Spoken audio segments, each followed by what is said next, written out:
Uh, so before I get into the gist of the project, I just wanted to give a little background on myself. And I know Leo already did like a short introduction. So like he said, I just graduated this past May with my master's degree in English linguistics. In 2016, though, I did my undergrad. I double majored in Chamorro studies and English language. So I wanted to give even a short background on myself further from because I grew up speaking Chamorro, and it was actually a rare thing to find on Guam. There wasn't many children speaking Chamorro already, and this was in the 90s. So I wanted to give a little story about how that experience really shaped my life choices and how it led me to pursue linguistics.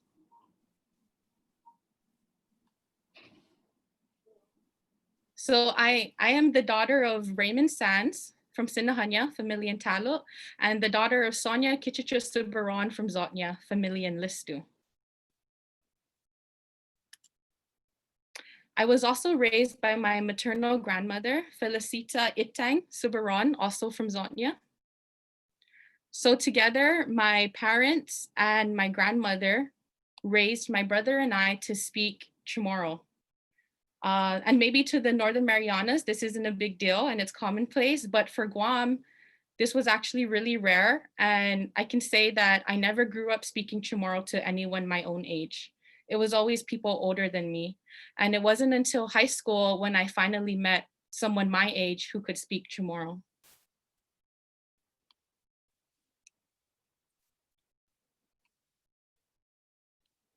So I chose these three pictures from when I was first starting school because at that age was when I started having complicated feelings towards the language. And I remember my very first experience was in kindergarten, and it was the beginning of the year.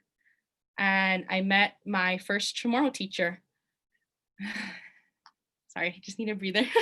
So I remember him speaking to us in Chamorro and asking us questions and, just talking to us, just normal stuff. It was one of the first times we met him. And he was asking us questions. And when I answered him back in Chamorro, he pretty much freaked out. Like he couldn't believe that I could speak Chamorro. And it was almost like I wasn't supposed to or that I shouldn't have. It was like he pretty much expected none of us to speak Chamorro, none of us to understand him. And at that time, I remember feeling really, really embarrassed because of how shocked he responded to me speaking Chamorro. And he made me feel bad that maybe I shouldn't have answered.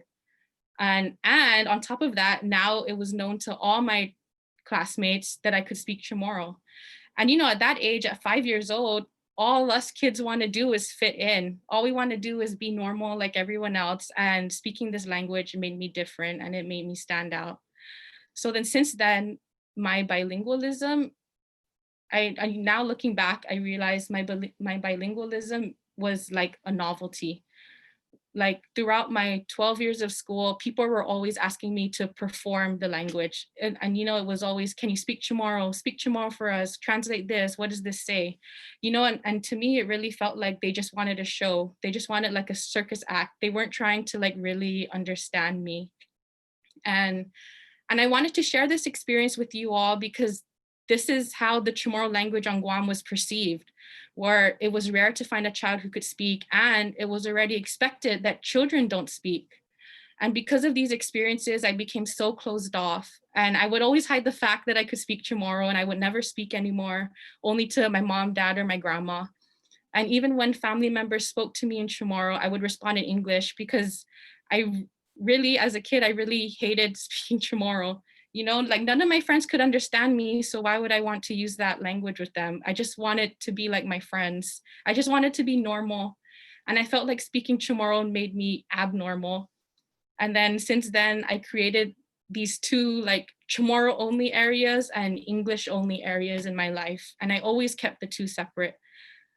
And it was really hard now looking back on it. Like, it was tough for me to grow up like that.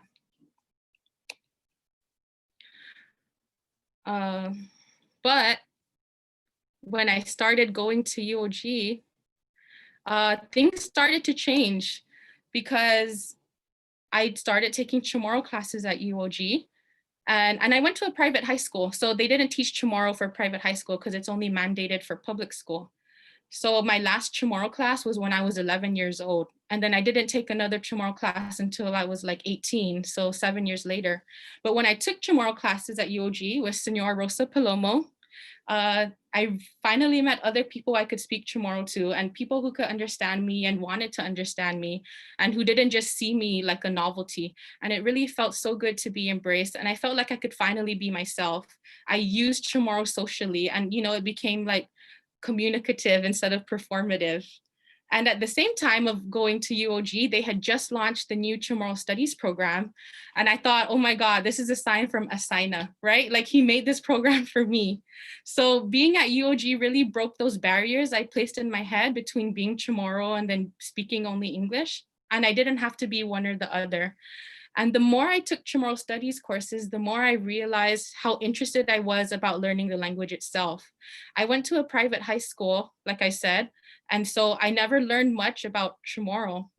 There's a difference between just speaking it at home, but then actually learning about it the way we learn English in school. So I wanted to learn more, and I started to take introductory linguistics classes. And I pretty much fell in love. Like it was the perfect space where I didn't have to separate Chamorro and English, and I could be both at the same time, and it was okay. And so I graduated in 2016, and my professor, Dr. Hom, she was creating the graduate program in linguistics like right after I graduated, because up until then there was only an undergrad program. And she kept encouraging me to join. And of course, I still wanted to learn more about my language, so I went for it. And now that I look back, it's funny, like all these opportunities just open up right when I need them. And I really felt like Gualu was opening these doors for me, like right when I need it, it's there. So I was really happy that the linguistics program started. Okay, so now a little bit about my project. So how did I get the idea for this project? So after I finished my undergrad, I taught Chamorro at George Washington High School. And this project started from some observations I had about teaching. When I was trying to teach students how to create plural sentences, there were two ways to mark plural in Chamorro. So one way was using the word siha. And I couldn't put a rule to explain it. And in Topping and Dunca's reference grammar, there wasn't any rules either about when to use siha or when not to use siha. So I began observing how other speakers use plural sentences. And I noticed that when they use siha, it's also like random, like there wasn't like a consistent way to always use it or always not use it. So siha was really puzzling to me as a teacher because of those inconsistent rules. And I'll explain why. I'll explain why it's inconsistent. But before I get into that, I wanted to do a little refresher on the history of the Chamorro language on Guam. Okay, so as many of us may know, or common knowledge, the Marianas have been inhabited for close to 4,000 continuous years, and majority of that time was spent uninterrupted up until the last 500 years, right? The major turning point was when Magellan stumbled upon our islands, which eventually led to the Spanish coming back to take our lands. So at this time, we know little of what the language was like at the beginning of the Spanish colonization. There wasn't much written forms of the language, and what we do have was written from a Eurocentric point of view. So on top of the presence of the Spanish colonizers forcing us Chamorros to change, change everything from our culture, our traditions, our worldview, and of course, our language as well. And Spanish also became the language of religion, the language of government, the language of business. And as a result, many Chamorros became bilingual. They spoke Chamorro and Spanish. And eventually we see that language mixing also began. And we can see this today because 50% of Chamorro's vocabulary is derived from Spanish. However, we can also see that the structure and the grammar of the language still remains Austronesian based. So it's kind of like we pretty much absorbed the vocabulary, but we kept our system in place. And I also want to point out that what was different at this time with the Spanish colonizing us is that there wasn't a strict language policy. They didn't have strict no Chamorro speaking rules. We were able to, speak Chamorro and Spanish, and it was fine. They could coexist. But everything changed when the American came, right? The Americans. So when the US colonized Guam, one of their first orders of business was to ban the use of the Chamorro language. You know, they spread propaganda throughout the island that children needed to speak English to do better in school and in life. And they banned Chamorro, they outlawed Chamorro in public. You couldn't speak Chamorro in public or in the government or business. And they would even punish children in school if they spoke Chamorro. Children would get fined like 25 cents a word. And if they couldn't pay that, then their families had to pay that. So it was really a traumatic experience for our people at this time. And after experiencing these events, you know, it only makes sense that these intergenerational trauma was passed on to the future children of these children, which is our Nana and Tata and our parents now. And it became indoctrinated in them that their children must speak English. And the outcome of these experiences, we can still feel them today on Guam, where majority, if probably not like 99% of Chamorro speakers are over the age of 50 years old, right? There's no one really in like my generation too, especially, I could count on one hand how many Chamorro speakers I know that are my age. And I just wanted to go over this part, you know, to show how much the language has changed these past 300 or so years. And now that I've gone over a little bit about how the language changed, let's zoom in to one part of it that my project focuses on. Okay, so like I said, I'm studying the plural in Chamorro, right? And I'm studying Siha. And in order to see these changes, we need to understand first how the plural works. So in Chamorro, there's 3 ways, right? There's a singular, there's a dual, and then there's a plural. So singular doesn't take any plural marking, like in this sentence, Humana dut pa sa ipen, I went to Saipan. And then the dual can take siha as its subject. Humana sia par sa ipen, meaning those only 2 people went to Saipan. And then plural requires man on the predicate and siha in the and optionally siha in the subject. So for example, manhana sia par sa ipen, meaning they, more than 3, went to Saipan. So this is Chamorro's plurality system right now. Okay, so Chamorro's dual specifically though, Chamorro has singular, dual, and plural, like many other languages, but other languages usually have specific words for the dual, for the singular, and for the plural, right? They have specific words for each category. So for example, Yapis, they have specific pronouns when referencing only 2, but Chamorro's dual functions a little bit differently. So Chamorro's dual is what's called a constructed dual, where it's a combination of both singular and plural features. And here's a clearer version of this system. So the pronouns, like for example, gwit, can mean 1, but then siha can mean either 2 or 3 or more. While the verbs, on the other hand, can mean, like, for example, humanao can reference just 1 or 2 people going, or manhanao means 3 or more people are going. So this overlap in the number system gives the distinction between singular, dual, and plural, where dual is created using a plural pronoun such as siha, right, on top, and a singular verb, humanao. And that's how you get the meaning that they're only talking about 2 people. And this type of dual marking is actually a rare feature. It occurs in only 2% of the world's languages. So this type of constructed dual is a rare feature in our language. Okay, and now to focus in on siha. So siha specifically. Siha has 2 functions in the language. It functions as both the 3rd person plural pronoun, or it can mean they or them, and as a plural marker for nouns. And these are the different forms of plural marking. So what's interesting here is that one part of the system seems to not be necessary. And that's the main question, like what's happening here? People should be treating siha as obligatory, right? Like we need siha to make a plural. And Topping and Dunka referenced this too, but they said that the additional siha at the end is redundant. That's why people are leaving it out. But if siha is redundant in the first place, then why is it there anyway if we don't need it to make a plural sentence? And Topping and Dunka also don't explain any conditions for siha to occur and not occur. So they don't give us any rules when to use siha or when not to use siha. Okay, so we now have considerable variation in the Chamorro plural. According to Topping and Dunka's publication, they observe siha has been used variably for already the past 50 years. And even in the 1970s, it already had this property of being optional. But how can we interpret that? Because they actually don't go into much detail. And if we think about languages, we know that they're systematic. So features used variably could actually be unstable. And if we have Topping and Dunka's observation of this variation starting from the 1970s, what could that trend look like?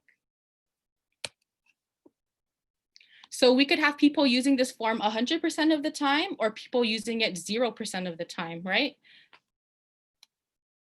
Or we could have people always using siha, sometimes using siha, or not using siha as much. Or maybe what they observed was siha was used majority of the time at the same frequency, or siha was used not really, not all of the time or not at all.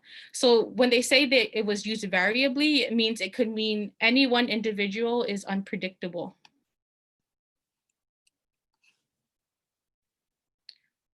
So there are different ways to interpret what Topping and Dunka say, but we don't know what the underlying pattern is. We don't have the numbers of what people are doing today. And so how is this plural changing and where is it going? And that's pretty much the basis of my study. And these are my research questions. So I wanted to find out how speakers of different ages use plural forms. And I wanted to figure out why is plurality changing and where is it headed? And lastly, I also wanted to see if there were any factors that condition the use of siha. So if there were any factors that siha appeared or didn't appear, right? Like specific rules for siha to occur. Okay, so what we know about language change and when a feature is being used variably, we know that it means that when there is a variation in language, it equals change. And siha is a variation. There are also different explanations to variations, and there are different theories that equal different predictions of that change. So in order to investigate this variation, I conducted 2 tasks. So this is the first task for my participants. So I collected data from native speakers of different ages. We know that grammar solidifies by adulthood. So we assume the oldest speakers grew up in a monolingual environment, meaning that they grew up where it was pretty much Chamorro only. And so the oldest speakers have the best knowledge of Chamorro. And then I use age as a proxy for change over time to see if it's a significant factor in plural use. So this pretty much means that I can't go back to the 1970s to interview people. So the next best bet is to interview people from the 1970s. And then I wanted to collect data from 3 to 4 different generations of speakers, but it was difficult because I couldn't find a living grandparent. For some of the speakers, they didn't have a living grandparent. And it was even more difficult to find participants under 35 who learned Chamorro as a native language. So my first task was a simple sentence production task where they see an image and then they respond with a sentence that best describes the image. Speakers don't always produce, all the plural forms or what we want them to produce, which is why I made a second task, and I'll go over that later. So for this production task, I'm looking at plural forms. So these images are images of 1 to 2 to 3 to more than 10 objects. And I also chose people from the same family because of social variables. So things like, socioeconomic status, religious, geographical background can affect how a person speaks. So I kept the participants in the same family to limit and reduce those effects. Okay, so this is my basic vocabulary that I used. It's 6 verbs, 3 groups of nouns, and 5 nouns per group. So humans, like family terms, humans, professions, and animals. There were 15 nouns that would be the subject and 6 verbs for the predicate. So I chose these words just because of their ability to take plural marking and because they're easily recognizable when I make my images. And after I completed the task, I transcribed and coded it to identify plural markers produced from the participant. And here's an example of what a participant would see.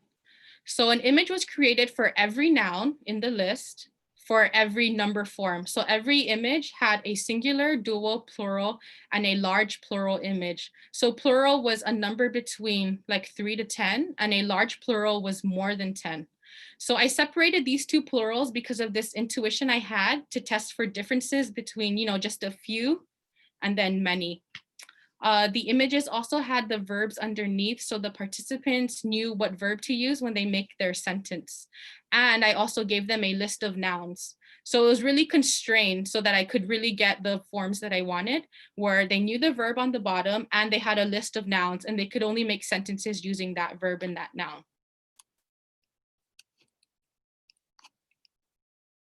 Okay, so these are the results, which I'll show you. And the following graphs are the average production of man and siha. They're connected by family line. And the type of analysis run on the data is called a logistic regression. And I'll go into explaining that a little bit, just so we're all clear on what it means. So a logistic regression. So we want to know about this variation in plurality, right? We want to know like what's happening. It suggests a trend, and we want to model that trend.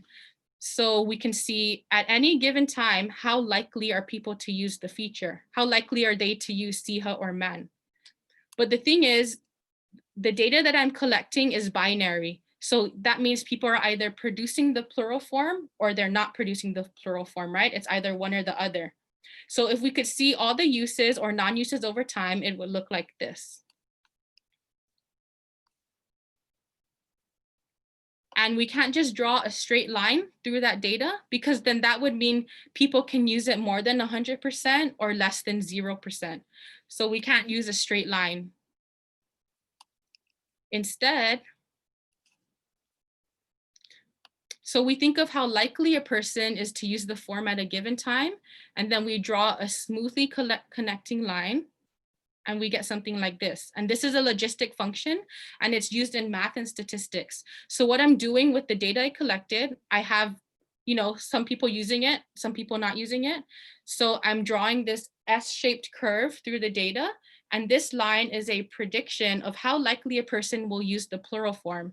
And it also allows us to see the current trend.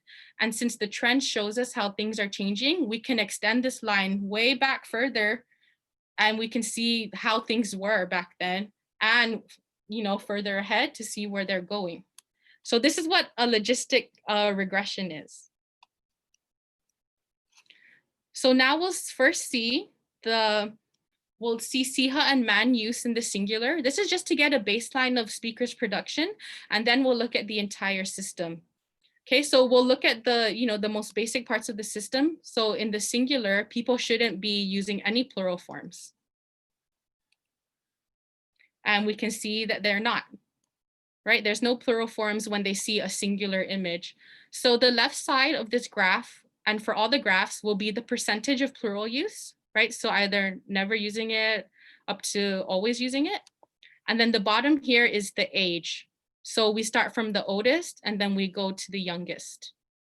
And then on the right side here is just the legend. So these are the families and they're connected. And we'll see this clearly in the next graphs. Okay, so let's just look at man just to check. So man is the same thing. They're not producing plural forms when they see singular images, which is good because it shows that they understand the task and they know when to not use plural marking. So now let's look at man and siha in the regular plural, which is they're just looking at images of just 3 people or animals, you know, around 3, 4, just a few. Let's look at the results here. Okay, so each point here is the average use collected from the task. So for example, the green line with the square, right? Those are 2 people. And this is their average use of siha when they see an image of 3 or 4 things. And then again, the age is on the bottom. And so here we can see that plural use kind of seems to be all over the place, right? We don't really know yet what's going on. It's like some are using it, but some aren't really using it. Let's see with the regression line on top. Okay, so we see most of the speakers aren't using it, and some do, but this trend here really isn't significant. There really isn't a trend here, and it doesn't really follow the strict grammaticality of siha, where siha should be used for plural sentences. But we'll examine this later, and I'll come back to this graph later. Next, we'll see with man use.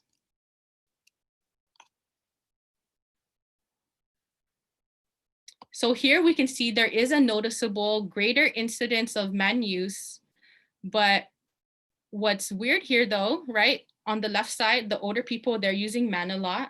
But then as we go to the younger people, we have speakers never using man. So when they see a picture with like 3 carabaos and they're describing it, they're not using man. They're not saying like mamboboka or mangigimin. They're just saying like gumigimin or something, you know, like they're not pluralizing the verb there. And we can see that the youngest speakers here, they're pretty much completely changing the entire plurality system, and they're changing it by abandoning it, right? They're not using it at all. There's implications here, and we'll also get back to that in a minute. We just looked at man and siha separately, but because they're part of the same plurality system, we should also look at them together, right? So when did man and siha occur together in the same sentence? So this is also kind of unexpected as well. Speakers are not using them together in order to give plurality. And this is what should be grammatical, but they're not doing it. And keep in mind that these are small numbers, as in they're only seeing 3 or 4 objects in an image. So my intuition here is that it doesn't behave the same as when they see images of like 10 people or 10 animals. Okay, so now we'll look at siha and man use in the large plural. So this is more than 10 objects in the image. Let's just bring back that siha graph that I mentioned earlier. Right, this is when it's a regular plural. This is when there's only 3 or 4 objects in the image. So let's compare this one to when speakers see an image with more than 10 people or animals.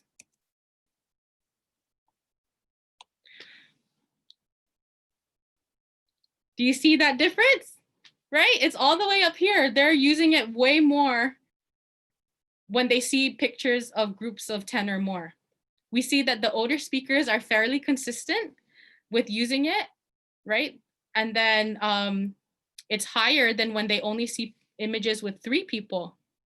And this is pretty interesting from a semantic point of view, because what these speakers are doing is that they see larger groups of things as more plural. So that's, you know, maybe that's why there's a more occurrence of siha.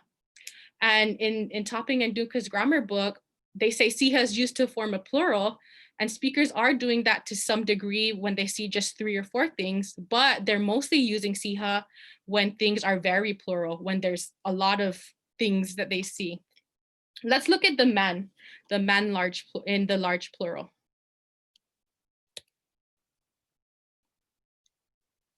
And here we go. We are going from 100% use, right? They're always using man when there's groups of 10 or more, to 0% use, where the kids, they're not using man at all. Even if there's so many carabaos in the picture, they're not using man at all. And this is actually really significant, and it's really scary, right? It's scary, it's troubling, it's what is going on? If they're learning Chamorro from their parents who are always using it, how come they're not using it? And so this result was really eye-opening. Like, I really didn't expect, these kids to just, some are just not even using men at all, 0%. Whew, sorry, every time I look at this graph, I get sad again inside. Okay, let's look at man and siha together. So for man and siha together, it's also pretty dramatic, right? The same trend is evident. So even in the oldest speakers, though, it's rare to use both together. But we see that they are using it more when it's groups of 10 or more that they're looking at.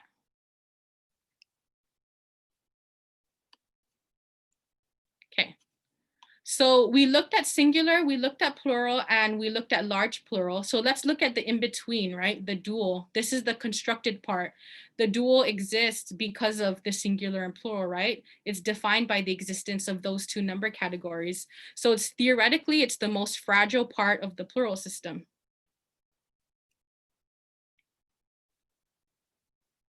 So except for one family here, they don't really use siha when they see dual images. So dual images meaning there's only two at a time. There's only two Carabaos, two moms, two dads. It's only two people in the image that they see, and they don't really use siha. There's a little bit of variation, but for the most part, they're using it infrequently. Let's look at man, if they're using man in the dual. Okay, so remember when I first went over the plural system that we're not supposed to use man in the dual when we're describing only two people. It's not grammatical.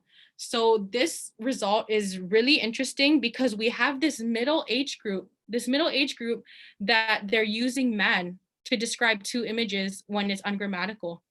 And they're using it like 50% of the time, right? Half and half. So it's almost like it's a coin flip decision, right? They don't know when to use it. It's like they're just using it randomly. And we have the older speakers not using it because it's, they're grammatical. So it's okay that they're not using it. We have the middle-aged speakers, it jumps up, they're using it 50% of the time. And then we go back down to the youngest speakers and they're not using it either. So what we don't know here is it because they're grammatical and they're following the oldest speakers, or is it something else? And so this is why I designed a second task. So this task was to target their comprehension of plurality. So how they understand plurality, what internal image or system they have of plurality. And like I said, just because the speakers don't produce a form, right? Just because they don't produce siha doesn't mean they don't know how siha works. So that's why I designed this ratings task to see if they understand the plural system. Okay, so this is a sample image of what they see from the ratings task. So in each trial, the participants would see one of these images, and then they would hear a sentence that accompanies the image to describe the image. And then participants were instructed to rate the sentence on a scale of 1 to 5, based on the sentence accurately describing the image it was paired with, or if it was wrong. So the ratings task consisted of correct sentences, incorrect sentences, and questionable sentences. So I included correct and incorrect sentences just to make sure the participants understood the task, right? They should always rate correct sentences high. They should always rate incorrect sentences low. So what I'm looking at is the questionable category, and I'll show an example of this. Okay, so this is an example of sentences from the questionable category. So it's different combinations of plural marking. So like, for example, I would put a man with a dual sentence. And all these questionable sentences were grammatical, right? They're correct sentences, but they weren't grammatical when you paired them with an image. So for example, if I said mangigimen ihano migat lagu, but there's only one dog drinking, it wouldn't be grammatical because man means plural, but there's only one dog drinking. So that's the questionable fuzzy part that I'm trying to see what the speakers would rate. And this will show me what it says about their internal grammar. Okay, so let's look at the data from this task. Okay, so I broke up the speakers into 4 age groups. And the analysis here is a little different. I didn't do a logistic regression because the results are a little more complicated than that. I used a Kruskal-Wallis test, and I used this to compare between the different age groups. The data is a different shape than the binary that I did earlier, so I'm using a different test. Okay, so what we have here are the 4 different groups of speakers. So we have the 60 plus, the 40 to 59, the 20 to 39, and then the under 19 years old. And on the left side, you'll see the categories. All the correct, the middle is the questionable, the bottom is the incorrect. And then the bottom part is the rating, so 1 to 5. 5 being the highest, meaning it's, they accept it, it's good, and then 1 being they don't accept it. So as we can see here, when we compare correct versus incorrect, they're significantly different. And this is good because it means they know the difference between grammatical and ungrammatical sentences. Questionable and incorrect is also significantly different. But what's interesting here is the questionable versus the correct. So let's just focus on these 2 categories. So results from the analysis show that the oldest speakers, there's a significant difference between correct and questionable sentences, right? It means that when, they knew what was correct, but when it came to questionable, they were unsure because, the sentences and images were mismatched. So there's a difference between when they saw questionable and correct. We see that difference is significant. However, the same test for the 2 youngest generations, we see that there's no significance. So this means that for the youngest speakers, they see correct and questionable sentences the same. It means they accept when there's dual marking on a plural sentence. They accept when there's plural marking on a dual sentence. So what we see here is essentially these speakers collapse the dual and plural systems into one. They can no longer differentiate between the 2. So what does this all mean, right? We see their production and we can see a peek into their internal representation of what they're thinking when they're producing sentences. And let's discuss what this all means, right? What do all these graphs mean? What do all these results mean? So I want to bring back the initial research questions again that I presented at the beginning. So I asked, how is plurality marked differently across speakers of different age groups? And we can see clearly from the graph across all number categories, there's a decline in usage, right? It just goes straight down every time. The youngest speakers aren't using plural forms. And us on Guam, we already know that the language is declining in use. This isn't new to us, but what is new is how severe it really is. We didn't know the progression of the change. We didn't know the speed of the change, and we didn't know the totality of the loss. But now from this project, we can see just how fast it's changing, and it's within a parent-child generation.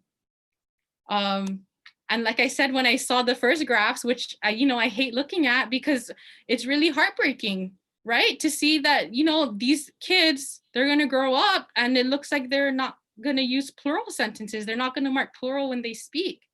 And I even remember when I first went over these numbers with my professor, Dr. Ruskin, like when I first could clearly see what's going on, it's like we took a moment of silence, right? Because I didn't expect this data at all. And I was even trying to make excuses for them. I was even asking Dr. Ruskin, I was like, oh, maybe they didn't understand the task. Maybe my images weren't good enough for them. Maybe I need to give them clearer directions, right? Like I really didn't want to accept that, this is what's happening with the language, with the plural. And of course, it's, that those things aren't the case, because how is it that consistently their parents, know what to do? And these kids who, they don't know each other, they're all performing the same way. They're all producing the same way. So it couldn't be that they didn't understand it. It couldn't be that, my directions weren't clear. And I was just trying to make excuses for them because I didn't want to believe that the language was this bad. Sorry, every time I bring it up now, I just keep thinking about how sad it is. Okay. So now that we can see this loss of plurality, why don't we see why, right? Why is it happening? We use this logistic regression on the data. So that regression, we can continue it backwards, right? We can kind of go back in time to see an estimate of how this change started. And this gives us like a window to the past. So I took all of the CHA data, all of the man data, and then I built models to extend it backwards. And we'll look at that. Okay, so this is all of the man data, right? And it only goes back to 50 years, right? Because that's the age of my participants. And then I used a logistic regression to extend backwards 200 years ago. Okay, and this is the data up until 200 years ago, and we can see the path of change. So do you notice that it's pretty consistent, right? It goes, we're in 100% 200 years ago, but then we can see the path of change start to go down about 100 years ago. And what was happening 100 years ago? The Americanos came to town, right? That happened 100 years ago. And so around the time of, the US being here, we see that this change in man usage is from an external force, right? It happened at the same time that the US made Chamorros, made us stop speaking Chamorro. So what we see here is that there's contact-induced change, right? Language contact from the US at the time. And with language contact changes, there have been instances where cultural pressure, so pressure from other cultures, it causes speakers to retain their native language as much as possible, but they also borrow parts of the dominant language's grammar. So it gets to the point where the speakers really want to hold on to their language, that they even absorb the dominant language's grammar just to keep hold of their own language. And plurality in Chamorro and English is different, but there is an overlap, right? Because English has singular and plural, Chamorro has singular and plural. The difference though is in the dual, right? These elements that overlap, the singular and plural, they're being maintained, but while the dual is being eliminated. So we can see evidence of this in the production data, right? They're using plural forms to describe dual images. And the ratings also support this trend, which I'll get back to after this. Let's look at CHA production first, right? So overall CHA production extended back, right? This is what I have again, because 50 years old is my participant, right? The participants. So let's extend it back to 200 years to see the change. So looking at this change in CHA, we see that it's following a pattern of over 200 years, right? It already started dropping off. And 200 years ago, we were still under Spanish rule. There wasn't strict language policy. So why is CHA changing if, we're not forced to change the language like with the US? So what's happening here is that, all languages change. Every single language changes throughout time. And this CHA production is an example of this internal change, right? It's what we call internal change. It's slow, it's historical, it just happens. And knowing that CHA use 200 years, it spans Spanish and American, right? So it's not directly tied to Spanish or American influence. It's just happening on its own. It's like a slow, continuous, just riding it out. So we have Topping and Duca's observation that it started happening 50 years ago, right? They started seeing CHA being used variably 50 years ago. And in the graphs I showed you, we see the time frame based on speaker's age. And we see that it's already happening since 200 years ago, since before the time of the oldest speakers. So CHA is likely due to internal change, where it's happening naturally.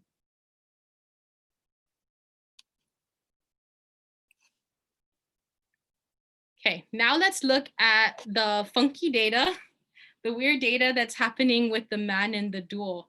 So we just saw evidence of contact-induced change, and we saw evidence of internal change. So now let's look at what's happening with the dual. We see that the oldest speakers are systematically not using man, right? Because it's grammatical. But then there's this rise in the middle age group where they're using it 50% of the time, but then back down to the youngest age group, they're not using it at all. So what we have here is that the middle agers, the middle age group, they're mixing the dual form with other parts of the plural system, right? And this random use suggests that they don't know when to use it, right? They're just using it whenever they want, 50% of the time. And this shows that they lost some of those roles. They lost that systematicity, right? And so for the youngest age people, so for a learner, when they try to learn parts of a language that appear random, they pretty much delete or eliminate the randomness. And we see that with the youngest speakers. They lose that systematicity and they eliminated the randomness they saw from the middle age group. And how do we know this? How do we know that the youngest aren't just following the oldest, right? And we can see this because of the ratings data. So the ratings data that I brought up earlier, we see that the oldest speakers still have a consistent system, right? Their grammar is still intact, but the youngest speakers, they no longer distinguish between the plural and the dual. And they accept dual forms on plural sentences. They accept plural sentences on dual images, right? So there's no difference anymore between only two things or more than three things. They accept both as the same. So this is pretty much how the dual form is collapsing, right? This is the system breaking down. This is where it's happening right here. Tough to hear, tough to say, right? I feel bad sharing this, but this is what I collected and this is what we're dealing with. But there's a silver lining, right? There is something positive that came out of this study. So remember when I said that I wanted to see what factors cause the use or not use of SIHA? So I found from the data that there's a different plurality system. There's I don't say there's a chance, right? A possibility of a different plurality system that wasn't described in the grammar books, right? It wasn't described by Topping and Dunka. So the preliminary findings from this study suggest that we actually have four distinctions in our plural system: the singular, the dual, the poco, and the plural, right? And they never talked about this, but it's actually common in Pacific languages. So it makes sense that it also could be happening in Chamorro. So what we have here is that singular, there's no man and siha, right? When there's only one person. For dual, they can use siha, but no man. And then the poco category, which is the new one, the third one, this means that they use man when there's only a few things in the image, but they don't use siha. So when they only see 3 or 4 carabaos, they'll mark it with man, but they won't use siha. But the actual plural, the regular plural, when they see 10 carabaos, they use both man and siha. So siha becomes necessary to when it's more than 10 things happening, more than 10 carabaos, more than 10 doctors. And this is the 4-term number system that Chamorro could possibly have, where siha is used as an augmenter. It's used to describe things that are very plural versus just a little plural. This is the silver lining out of all this data. Okay, so to wrap it up, let's look at the implications of all of this. Okay, so I only investigated one function of the language, and it is very likely that other functions may also be changing or disappearing. Even from just collecting my data, there were so many other features that I noticed were different between the older speakers and the younger speakers. And of course, I could only focus on the plural because then it would get into too much of a big project. But there are, of course, other features that are changing also that we could look into. But what's also more important is how are these future speakers going to mark plural if it disappears? So if these young kids, they grow up, they have kids, and if they decide to speak Chamorro to their kids, how are they going to, you don't teach Chamorro, but how are they going to describe Chamorro to them? How are their kids going to learn how to describe plural, if these speakers are already not doing it at their age? So one way that I noticed it could happen is I know a lot of times we already we mix Chamorro and English. So like when we add the plural in English is right adding s, right? Like dogs, cats. So I noticed that sometimes, Chamorro speakers also do that. They add English s to Chamorro words, right? Like I think even I said it, I kept saying carabaos, right? I said carabaos. You can say galagus, right? People will just add the English s to Chamorro. And that could be a way that they start to use plural in Chamorro. But it's sometimes it's not really that bad. I mean, it's bad, but there are languages that they don't have singular or plural at all, and they're still able to get by. They're still able to understand each other because they use context, or they add numerals, right? They add the actual number, like 5 carabao, right? 7 dogs. And that can be how they start to use plural, is adding a number to be specific. And future Chamorro speakers can develop these ways. When there's a need to mark plural, they'll create it, right? If there's the need. Okay, societal implications. So what does this mean for us Chamorros as a society? I mean, we already know that losing Chamorro, is really damaging to our identity. This language is what makes us distinct from all the other, cultures and peoples in the world. And not only that, but knowing that Chamorro holds so much knowledge, right? Just in the language itself, it holds so much cultural specific and historical information about our people. It holds our worldview, how we navigate our world based on, our language. And I know this future that my data predicted is really sad if we do lose our plural system.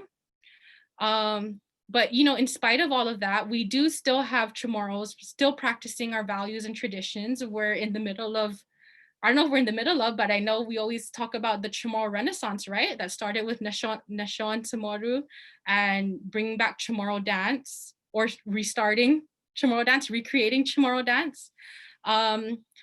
We're also trying to develop more culturally relevant curriculum for the students on Guam here. And like there's this social consciousness, right, to preserve and pass on the culture. So even though the data looks really sad, there's still hope for us. And this social consciousness, we can see here on Guam. We have Guam's first Chamorro immersion school, which just started last year. And now I'm proud to say that after graduating, I now teach kindergarten at the world's first Chamorro immersion school. So I'm really excited about that. And their immersion schools in Hawaii, right? That's the model that we follow. And the immersion schools in Hawaii worked for Hawaii. I think their situation was even worse than us, right? Where they had like no one was speaking Hawaiian. They created immersion schools, and then now they have like at least 20,000 people speaking Hawaiian, when back then I think it was less than 1,000. So this is an entirely possible future for us on Guam too, right? And we've already taken the first step. And we're also even lucky that we still have our manumko around, right? We're still lucky that we still have the manumko, and they can share with us, they can teach us. There's still time. I don't want to look at it like we're running out of time, even though all this COVID stuff. I always get emotional at this part, but we still have time. And I know we're being cautious because of the pandemic, but we do still have time, and we should learn as much as we can from our manumko, because they know the most, right? See how mas tumungo. So we really need to hold on to what we have. Sorry, this happens every time because sorry, I don't want to lose my grandma. But so there is still hope, and we shouldn't be looking at it like it's too late, right? We still have time. We just need to get to work, right? So even though these younger speakers were the only ones that I could find at the time, I know they won't be the only ones in the future, right? With all our efforts. Okay, and lastly, the research, right? Well, so what more research could we do, right? Starting with this. So like I said, we could identify all the unstable features in the language, right? And then we can expand this study to collect more data from more speakers. Of course, my dream to do comparative study between all the different dialects of Chamorro throughout this CNMI. We could always do that, which I do want to, my future dream.